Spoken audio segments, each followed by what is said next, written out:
السلام علیکم۔ محمد قاسم گوندل اپنے چینل دیسی ٹورز کے ساتھ برساتی مینڈک، یہ لفظ تو آپ لوگوں نے سنے ہوں گے۔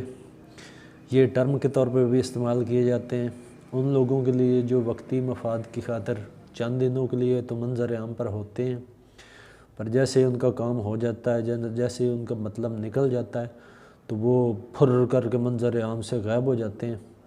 یہی صورتحال ہے برساتی مینڈکوں کی، جو صرف برسات کے دنوں میں ہی آپ دیکھ سکتے ہیں۔ سال میں صرف برسات کے دنوں میں ہی آپ کو نظر آئیں گے اور اس کے بعد وہ بھی منظر عام سے غائب ہو جاتے ہیں۔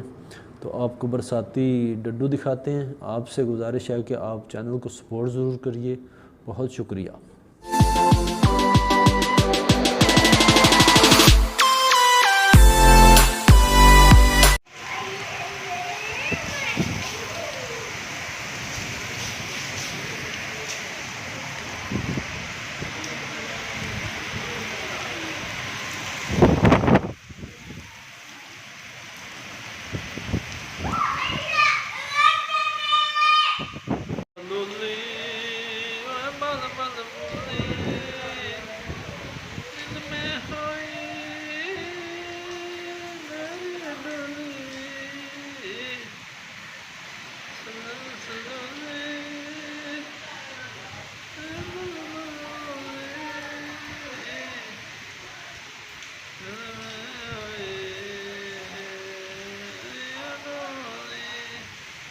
دل ہے پانی پانی پانی، شانی شانی شانی، پانی پانی پانی پانی، دل ہے پانی پانی پانی پانی، آج دل ہے پانی پانی پانی پانی پانی، شانی دل ہے پانی پانی پانی پانی پانی پانی۔